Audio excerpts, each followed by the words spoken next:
안녕하세요. 하나님 교회 성도 이성재입니다. 함께 기도하시겠습니다. 주님, 주님의 말씀을 나눕니다. 말씀을 전하고 받는 이 시간, 오직 성령님의 인도를 구합니다. 함께 하여 주시옵소서.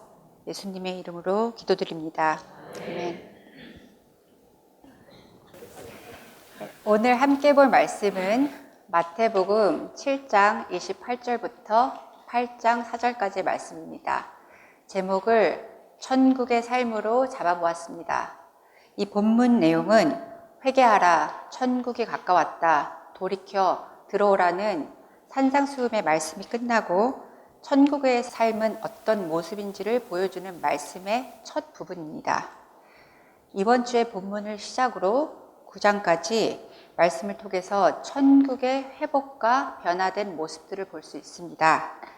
8장, 9장의 흐름을 잠시 함께 보겠습니다. 첫 번째 섹션은 8장 1절부터 22절까지 치유를 보여주고, 두 번째는 23절부터 9장 17절까지 권세를 나타나고, 마지막 9장 18절에서 38절은 천국에서의 새 삶은 어떤 모습인지를 보여줍니다. 그럼 한 부분씩 좀 더 자세히 들여다보겠습니다. 첫 번째 치유 부분은 나병 환자를 고치는 것과 백부장 하인을 치유하시는 것을 통해 종교는 거짓이다 라는 것을 보여주십니다. 12절을 보니 그 나라의 본 자손들은, 즉 종교인들은 바깥 어두운 데 쫓겨나 거기서 울며 이를 갈게 되리라고 말씀하십니다. 즉 종교가 아니고 신앙이다라는 것을 보여주십니다. 그 뒤로 베드로 장모의 열병을 고치시고 이어서 많은 사람들을 고쳐주십니다. 여기서 핵심 구절은 17절, 우리의 연약한 것을 친히 담당하시고 병을 짊어지셨도다 함을 이루려 하심이더라입니다. 천국이 임한 것은 우리를 회복하고 구원하기 위하심입니다. 그래서 이 섹션의 핵심은 나를 따르라입니다. 많은 사람들을 고치시고 나서 예수님을 따라오겠다는 한 서기관에게 여우도 굴이 있고 공중의 새도 거처가 있는데 인자는 머리 둘 곳이 없다. 즉 세상은 우리의 집이 아니다 라고 말씀하십니다. 이 세상에서 잘 먹고 잘 사는 데만 목적인 종교를 떠나야 한다. 나를 따르라고 말씀하십니다. 두 번째 섹션은 권세입니다. 8장 23절에서 9장 17절까지의 내용으로 바람과 바다를 잔잔하게 하시고 가다라 지방에서 귀신 들린 두 사람을 고치시고 마지막으로 중풍 병자를 고치십니다. 중풍 환자가 친구들에게 실려와서 예수님께서 죄사함을 주시니 종교인들이 이 사람이 신성을 모독하도다라고 생각합니다. 그걸 아시고 인자가 세상에서 죄를 사하는 권능이 있는 줄을 알게 하려 함이라고 말씀하시며 인자의 권세를 나타내십니다. 이 부분의 핵심은 새 역사입니다. 나는 의인을 부르러 온 것이 아니요 죄인을 부르러 왔노라고 종교와는 정반대인 말씀을 하십니다. 그리고 새 포도주는 새 부대에 넣어야 둘이 다 보전되느니라고 하시면서 종교 생활을 계속하면 멸망한다고 강조하십니다. 마지막은 새 삶입니다. 9장 18절에서 38절까지의 말씀입니다. 천국이 현현하면 새 삶이 나타나는 것은 당연한 일입니다. 이 부분에서는 죽음을 넘어 관리의 딸과 여류의 혈류증을 앓는 여인이 고침을 받습니다. 여기서 핵심 말씀은 딸아 안심하라 내 믿음이 너를 구원하였다입니다. 또다시 종교가 아니고 믿음임을 보여주십니다. 그리고 두 맹인이 고침을 받기 위해 나왔을 때도 너의 믿음대로 되라고 말씀하십니다. 종교에서는 하나님의 주권적인 일이다. 우리는 하나님의 역사에 아무것도 할 것이 없다. 시키는 대로 하고 행하면 된다라는 말을 했었는데, 너의 믿음대로 되라고 하시는 말씀은 믿음은 one way가 아닌 two way라는 것을 알려주십니다. 마지막으로 귀신 들려 말 못하는 사람을 고치시고, 마지막 핵심, 추수할 것은 많되 일꾼이 적으니 라는 말씀으로 이 섹션이 마감됩니다. 좀 졸려오셨죠? 이학권 성도님만 성도님들을 잠재우게 할 수 없다는 생각으로 제가 준비해봤습니다. 이렇게 8장, 9장은 산상수훈이 끝나고 이 땅에서 천국은 어떤 모습으로 나타나는지를 보여주고 있는 부분입니다. 이렇게 내용과 핵심 부분을 나누니 질문이 떠오르지 않으세요?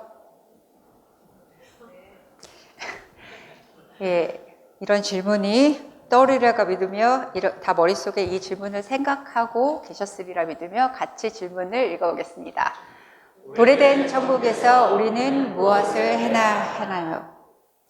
우리는 교회가 되어야 합니다. 이 세상이 더 이상 집이 아닌 우리가 하나님의 새 역사에 참여하며 천국이 도래했으니까 추수할 일꾼이 교회다라는 걸 증거해야 합니다. 우리가 교회가 되어야 합니다. 아멘. 옆 사람을 보시고 우리가 교회가 되어야 합니다 라고 고백해 주세요.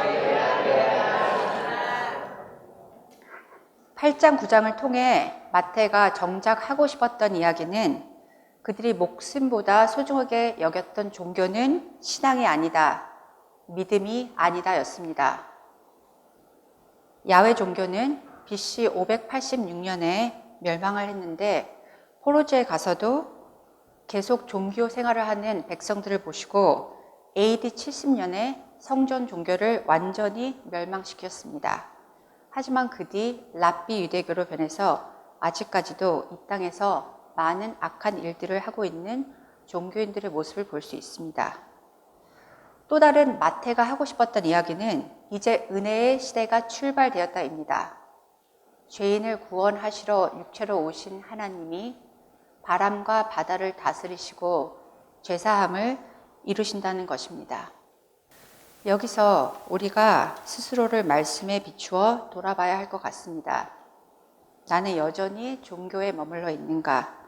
아님 교회됨으로 추수될 일꾼으로 향해 나아가고 있는가입니다. 종교는 자신이 주체가 되어 자기 이해에 따라 종교 활동을 합니다. 여기에 중심은 자기 이익이고 자기 관점입니다. 16장 23절에는 종교는 사람의 일이라고 하십니다. 예배를 드린다고 모여있는 이 순간에도 우리가 사람의 일을 하고 있는 건 아닌지 점검해 봐야 합니다.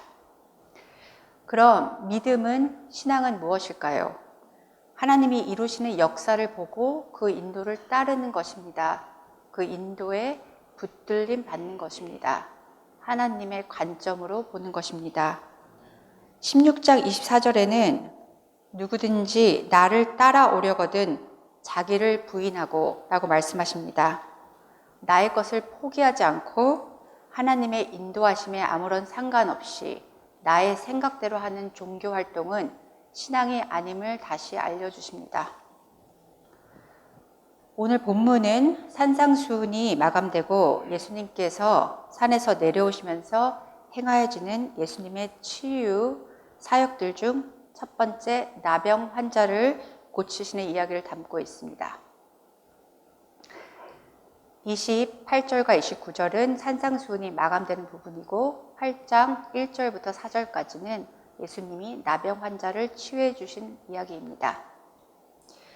이번 본문을 묵상하면서 막연하게만 알고 있던 나병 환자에 대해서도 조금 더 자세히 알 수 있는 시간이었습니다. 지금은 나병이 그리 심각한 병은 아니지만 말씀이 쓰였던 이 시대에는 나병 환자는 가족, 사회, 종교로부터 또 하나님으로부터 저주받았다는 딱지를 달고 살아야만 했습니다. 법과 제도로 저주가 정당화된 사람입니다. 저주라는 단어는 죄와 상관없고 또 연결시키고 싶지 않은 단어입니다. 하지만 이번 본문 말씀을 준비하면서 시대는 다르지만 우리가 살고 있는 지금 이 땅에도 저주가 사회적으로, 종교적으로 일어나고 있음을 보았습니다. 또 그것에서 제가 자유할 수 없고 제가 직면해야 한다는 것도 보았습니다. 제가 맡고 있는 클래스에 한 학생이 있습니다. 장난기가 많고 에너지가 풍부한 2학년 남자아이입니다. 장난기가 많고 에너지가 풍부한 행동 덕분에 선생님들에게 지적도 많이 받고 또 그 아이 엄마는 학교에서 종종 전화도 받고 소위 말하는 문제아이입니다. 학기가 시작되고 얼마 안 돼서 그 아이가 유난히 산만하고 또 장난도 심하게 쳐서 지적도 많이 받는 날이 있었습니다. 쉽지 않은 오전 수업 시간을 마치고 점심시간이 시작되고 제가 아이를 교실 뒤로 불렀습니다. 그리고 물었습니다. 오늘 왜 그러니? 그랬더니 아이가 제가 예상하지 않았던 답을 했습니다. Because I'm bad. 난 나쁜 아이니까. 제가 생각하지 않은 답에 놀라고 좀 많이 미안했습니다. 그 아이가 스스로 나는 나쁜 아이야 라고 생각하기까진 담임인 저도 큰 공헌을 한 것이 사실이니까요. 그래서 다시 물었습니다. Says who? 누가 그래? 그랬더니 아이가 그 질문에 좀 놀란 듯 답을 못하고 어깨만 으쓱했습니다.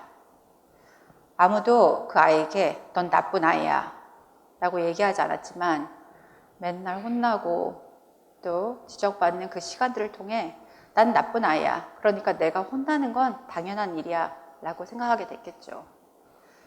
그래서 그 아이에게 넌 결코 나쁜 아이가 아니야. 넌 결코 나쁜 사람이 아니야 라고 말을 해주고 아이를 보냈습니다. 하지만 이번 묵상 시간을 통해서 이 아이와 나눴던 이야기가 자꾸 떠오르며 제 자신을 보게 했습니다.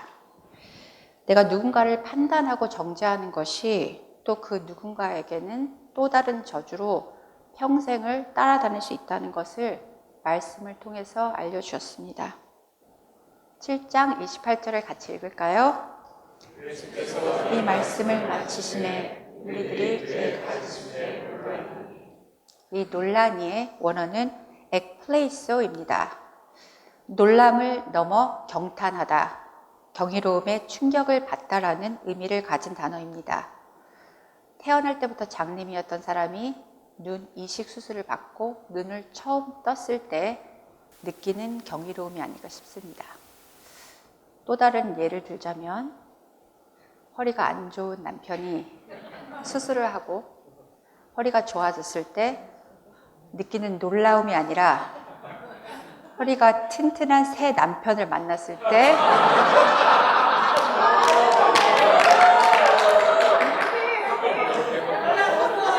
느끼는 경이로움. 바로 마음으로 이렇게 느껴지시는 여러 여자 성도님들. 왜 이렇게 산상수훈의 말씀은 새로운 차원의 경이로운 충격이었을까요? 29장을 함께 읽으며 답해 보겠습니다.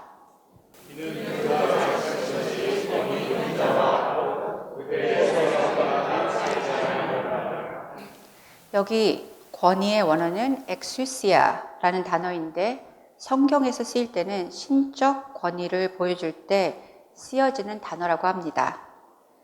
종교로 말씀을 가르치는 서기관들에겐 없었던 권위입니다. 예수님의 말씀 후에는 반드시 그 열매가 나타났고 멋있게 들리긴 하지만 열매가 전혀 없었던 서기관들의 말과는 차원이 다른 말씀이었습니다. 그래서 그 가르침에 놀라고 경탄했습니다. 8장 1절을 같이 읽겠습니다. 예수께서 산에서 내려오시 시몬을 예수님께서 산에서 내려오시니 수많은 무리가 따릅니다. 마태는 유대인들을 위해 이 복음서를 적었고, 그래서 시내산에서 하나님의 말씀을 들고 내려오는 모세와 연결시켰음을 볼 수 있습니다. 8장 2절을 제가 읽겠습니다. 한 나병 환자가 나와 절하며 이르되 주여 원하시면 저를 깨끗하게 하실 수 있나이다 하거늘. 나병 환자가 등장합니다. 나병 환자는 법과 제도로 저주가 정당화된 사람입니다.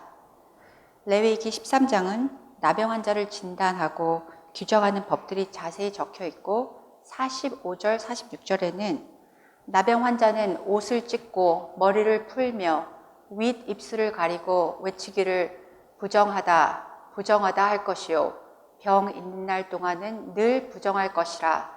그가 부정한 즉 혼자 살되 진영 밖에서 살지니라고 적혀 있습니다.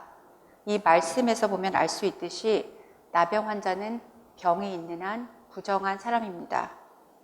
그래서 나병 환자는 누군가 모르고 다가오면 얼굴을 가리고 그 사람에게 나는 부정한 사람이로다 라고 고백했다고 합니다. 그 사람 또한 모르고 지나치면 그 나병 환자를 보며 얼굴을 가리고 저주를 하며 떠나갔다고 합니다.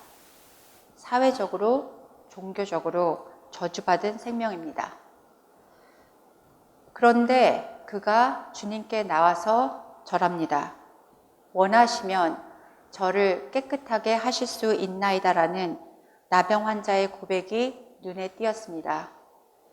원하시면 저를 깨끗하게 하실 수 있나이다라는 고백에서 전적인 신뢰가 느껴집니다.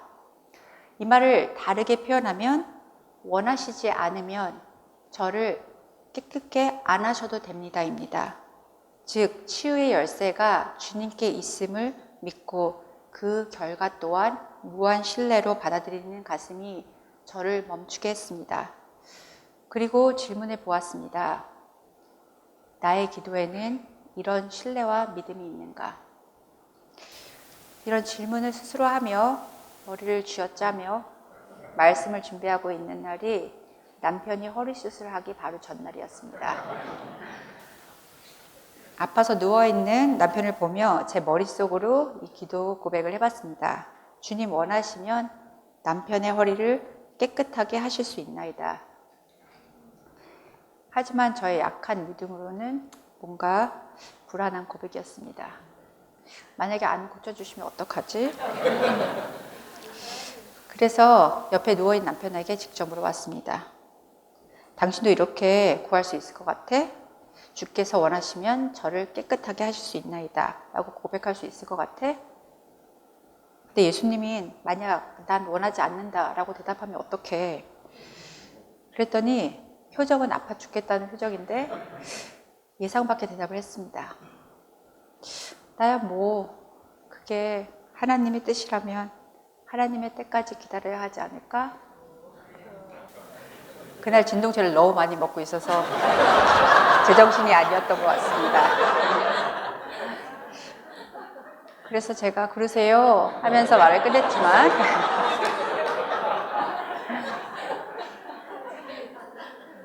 제 믿음의 현주소를 보는 순간이었습니다.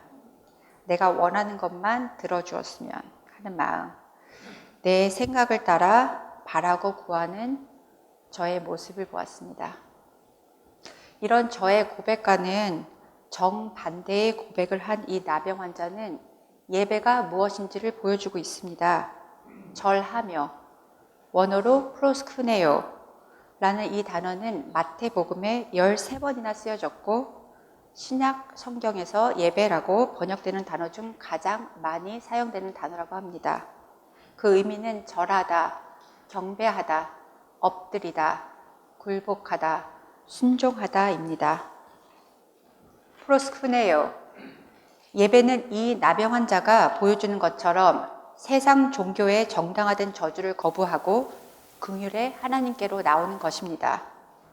주중 저희 촌방 나눔에서 나누어 주신 것처럼 감히 목숨을 걸고 주님 앞에 나오는 것이 예배입니다. 이 고난 속에 하나님의 뜻과 복이 있으니 나는 그것을 만나고 싶습니다 라고 고백하며 나오는 것이 예배인 것입니다. 3절을 제가 읽겠습니다. 예수께서 손을 내밀어 그에게 대시며 이르시되 내가 원하노니 깨끗함을 받으라 하시니 즉시 그의 나병이 깨끗하여진지라. 예수님께서는 가까이 가서도 안 되는 나병 환자에게 의도적으로 가셔서 손을 내밀어 만지십니다. 나병 환자의 접촉은 금지되어 있음에도 불구하고 손을 내밀어 만지심은 종교를 통해서 제한되고 저주된 모든 것에서 자유롭게 하시고 이것을 푸시는 것을 봅니다. 천국이 임했음을 보여주시는 것입니다. 그리고 말씀하십니다. 내가 원하노니 깨끗함을 받으라. 나병 환자가 주여 원하시면이라고 한 고백에 예수님이 내가 원한다라고 답하십니다. 우리를 고난 속에 넣을 수는 있지만 그 고난 자체가 하나님의 뜻은 절대 아니기 때문에 그 고난을 통해서 더 큰 복과 은혜를 이루시는 것이 하나님의 섭리임을 보여주십니다. 그리고는 즉시 그의 나병이 깨끗하여졌습니다. 나병 환자가 운명의 결과물이 아닌 하나님의 창조물임을 고백하는 순간 즉시 치유되었습니다. 운명의 종으로 살던 사람이 나는 하나님의 피조물입니다. 나는 하나님의 자녀입니다라고 고백하는 순간 즉시 하나님은 달려오심을 믿길 바랍니다. 4절을 함께 읽겠습니다. 예수께서 삼가 아무에게도 이르지 말고 다만 가서 제사장에게 내 몸을 보이고 모세가 명한 예물을 드려 그들에게 입증하라 하시니라. 예수께서 삼가 아무에게도 이르지 말고라고 하신 것은 마태복음에 여러 번 나오는 메시아닉 시크릿이라고 합니다. 예수님의 사역을 사람들에게 알려봤자 어디서 또 치유에 용한 부흥 강사가 한 명 나온 것 정도로만 생각할 걸 아시고 십자가에서 온전히 나타내실 그 시간까지는 아무에게도 말하지 말라고 한 것이 메시아닉 시크릿이라고 합니다. 다만 가서 제사장에게 내 몸을 보이고 모세가 명한 예물을 드려 그들에게 입증하라 하시니라고 하신 것은 레위기 14장에 적힌 대로 나은 경우에 이렇게 예를 치르고 나서야 가족과 마을의 공동체로 돌아갈 수 있다는 걸 따른 것입니다. 병은 나았지만 그 절차를 밟음으로 이제 이 사람을 가족과 공동체로 돌아가게 해주는 것입니다. 또 다른 이유는 내가 하나님의 증인이 되어라입니다. 종교에서 나병은 하나님의 저주이기 때문에 치유가 될 수 없다. 하지만 치유가 되었음을 가서 보여주라고 말씀하시는 겁니다. 입증하라. 하나님의 증거가 되어라고 하십니다. 본문 말씀을 정리하자면 새로운 차원의 권위를 가진 예수님의 말씀인 산상수훈이 끝나고 천국이 나타났을 때의 모습을 나병 환자의 치유를 통해 보여주십니다. 그럼 우리 시대의 나병 환자는 누구일까요? 가난하고 돈 없고 학력도 없고 그래서 가난하게 사는 게 너무나 당연하고 불행해도 어쩔 수 없는 그런 사람들이 이 시대의 나병 환자일 것입니다. 그 얘기를 잘 보여주는 조세 씨가 쓴 난장이가 쏘아 올린 작은 공이라는 작품을 나누겠습니다. 이 이야기는 1975년을 배경으로 시작됩니다. 나공구 행복동에 난쟁이 아버지와 어머니, 영수, 영호, 영희 이렇게 5 가족이 살고 있습니다. 아이들은 특히 큰 아들은 공부에 올인하고 있습니다. 이유는 조상 대대로 물려받은 가난을 벗어나는 길이 공부밖에는 없다고 생각하기 때문이죠. 하지만 난쟁이 아버지와 어머니는 그들을 밀어줄 힘이 없습니다. 그래서 중3 때 학교를 중단하고 동생 영호와 영희도 몇 달 간격으로 학교를 중단하고 아들들은 공장으로, 딸은 빵집으로 가서 일을 하게 됩니다. 영수와 영호의 공장 사장은 불황이란 단어를 빌미로 삼아 노동자들에게 쉬지 않고 일할 것을 강요합니다. 불황이다. 경쟁사에 밀리며 우리는 문 닫아야 한다. 이런 말들을 무기로 노동을 착취합니다. 노동자들의 일량은 많아지고 작업 시간은 늘고 수당은 줄고, 하지만 부당한 처사에 대해서 말을 하는 자는 아무도 모르게 밀려납니다. 영수와 영호도 곧 그들 중에 하나가 됩니다. 이런 가족에게 어느 날 20일 안에 살던 집에서 자진 철거하라는 철거 계급장이 날아옵니다. 행복동이 재개발되기 때문입니다. 여기서 살던 주민들에게는 아파트 입주하는 우선권을 주지만 그들에게는 그림의 떡입니다. 아파트 한 채 입주 권리금이 58만 원이었는데 이 동네 사람들은 대부분 58만 원을 가지고 있지 않습니다. 이 당시 초급 공무원 한 달 월급이 2만 5천 원이었다고 합니다. 그럼 58만 원이 얼마나 큰 돈일지 상상해 가시죠? 그래서 주민들은 받은 입주권을 다른 사람들에게 팔고 다른 곳으로 이사를 갑니다. 처음에는 17만 하던 것이 17만 원, 17만 5천 원, 18만 원 이렇게 가격이 오릅니다. 가격이 오르기만을 기다리던 영순의 가족과 동네 사람들이 어느 날 검은색 자가용을 타고 온 남자에게 입주권을 팝니다. 이유는 이 남자가 25만 원을 주겠다고 한 거죠.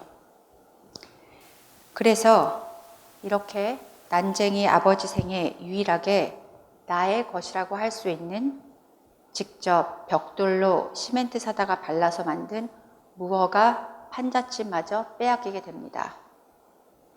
그리고 집을 판 25만 원은 방을 하나 전세로 주고 있었던지라 전세금을 주고 또 빚도 갚고 해서 손에 넣는 것은 아무것도 없는 상태였습니다. 이때쯤 아버지는 길 건너 고급 주택가의 가정교사로 있는 지섭이란 청년과 자주 만나서 대화를 합니다. 지섭이란 청년과 아버지는 꽤 통하는 데가 있었고 지섭은 이 땅에서 우리가 기대할 것은 없다고 말합니다. 작품에 나온 그들의 대화를 읽겠습니다.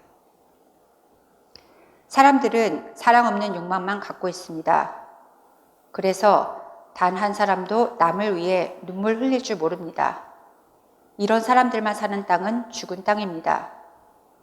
아저씨는 평생 동안 아무 일도 안 하셨습니까? 일을 안 하다니. 일을 했지. 열심히 했어. 우리 식구 모두가 열심히 일했네. 그럼 무슨 나쁜 짓을 하신 적은 없으십니까? 법을 어긴 적 없으세요? 없어. 그렇다면 기도를 드리지 않으셨습니다. 간절한 마음으로 기도를 드리지 않으셨어요. 기도도 올렸지. 그런데 이게 뭡니까? 뭐가 잘못된 게 분명하죠? 불공평하지 않으세요? 이제 이 죽은 땅을 떠나야 됩니다. 그리고 어느 날 아버지가 안 보여서 아버지를 한참 만에 찾았을 때 아버지는 벽돌 공장의 높은 굴뚝 꼭대기에 앉아 있었습니다. 아래에서 올려다본 굴뚝 위에는 바로 한 걸음 정도의 달이 걸려 있었고 아버지는 그 달을 향해 종이 비행기를 날리고 있었습니다. 영상을 하나 보겠습니다.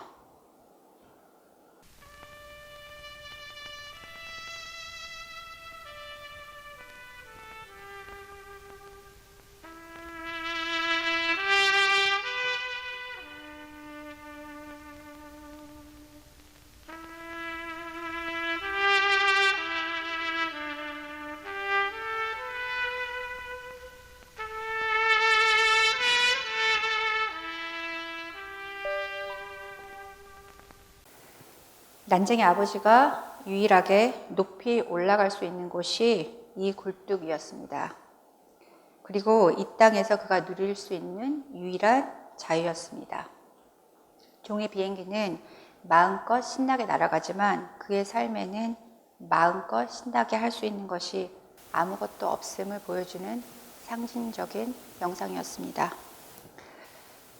그리고 아버지는 이때부터 정신이 오락가락 하십니다. 그래서 이런 말을 합니다. 나는 달에 가서 천문대일을 보기로 했다. 내가 그곳에서 할 일은 망원 렌즈를 지키는 일이야. 달에는 먼지가 없기 때문에 렌즈 청소 같은 것도 필요가 없지. 그래도 렌즈를 지켜야 할 사람은 필요하다.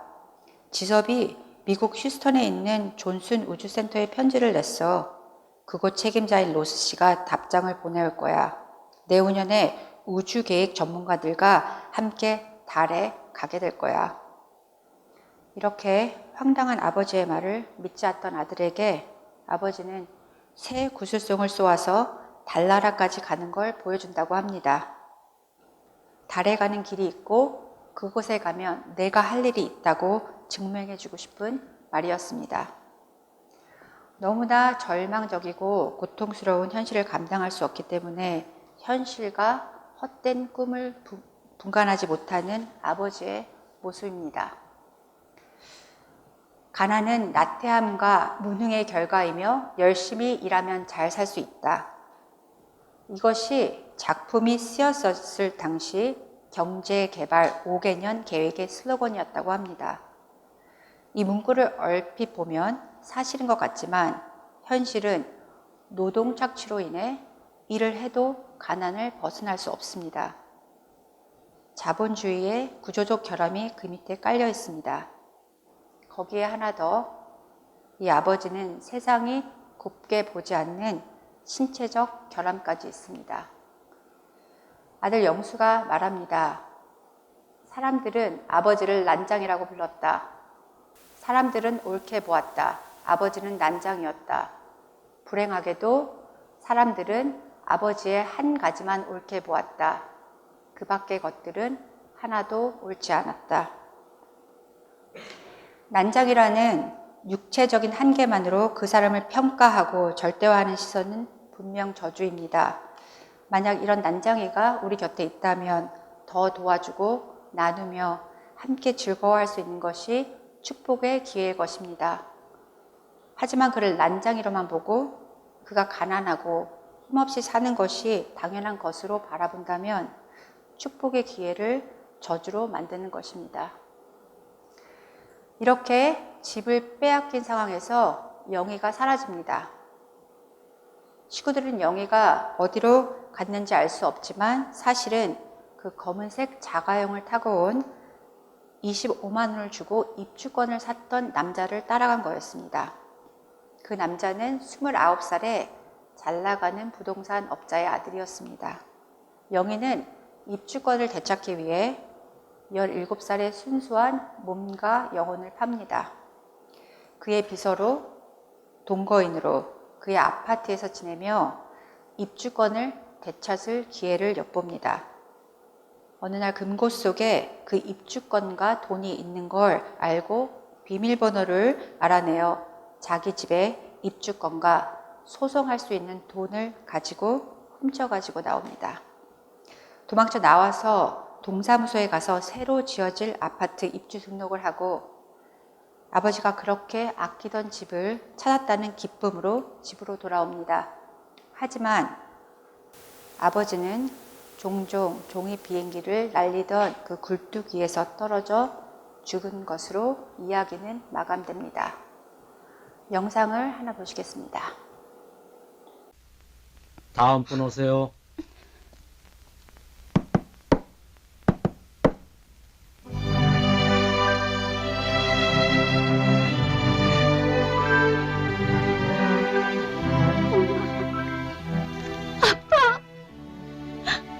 아파트는 이제 우리 거야.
내가 하필 이런 데서 죽을 게 뭐야?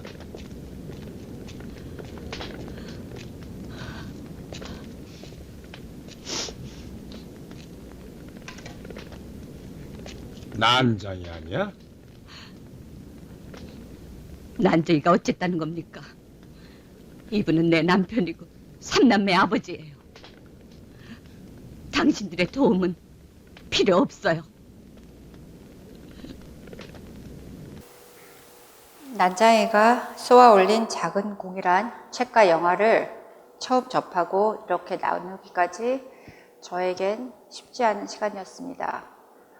이렇게 절망적인 이야기를 예화로 쓰고 싶지 않았습니다. 그런데 이 책 내용 중 햄릿을 읽고 모차르트의 음악을 들으면서 눈물을 흘리는 사람들이 이웃집에서 받고 있는 인간적 절망에 대해 눈물 짓는 능력은 마비당하고 상실한 것은 아닐까? 라는 부분을 읽으며 그게 저의 모습임을 보았습니다. 와, 이렇게 비참하고 절망적이야 라는 저의 생각 뒤엔 남의 아픔을 보지 않으려는 악한 마음이 있음을 알았습니다. 이 이야기가 쓰여진 지 50여 년이 지났지만 지금도 이런 상황들이 분명히 존재하고 있음을 알면서도 제 마음속엔 그 존재 자체를 인정하거나 보고 싶어 하지 않는 마음이 있습니다. 나만 잘 살면 되지, 나만 편하면 돼 라는 비겁한 생각이 내가 스스로 만든 단절이고 저주임을 알았습니다. 나병 환자나 난장이가 겪었던 것이 이 세상의 전부라면 삶은 너무 비극이고 저주입니다. 하지만 오늘 본문 말씀은 그것이 다가 아님을 분명히 보여주고 있습니다. 예수님은 오셨고 나병 환자는 오신 예수님에게 나아갔으며 고침을 받았습니다. 이렇게 펼쳐진 천국에서 하나님을 믿는 우리가 해야 할 것은 확실합니다. 지금의 종교가 만들어 놓은 능력도 권위도 없는 무능력한 교회가 아니라 서로의 저주를 품고 도와주고 기도하며 치유하는 교회가 되어야 합니다. 이것이 천국을 사는 우리의 모습일 것입니다. 주신 말씀을 붙들고 함께 기도하시겠습니다. 주님, 우리에게 말씀을 주셨으니 우리가 침노하여 이 절망의 땅에서 진정한 소망의 증인이 되기를 원합니다. 그리스도를 가슴에 품은 그리스도인이 되기를 원합니다. 아멘. 예수님의 이름으로 기도드립니다. 아멘.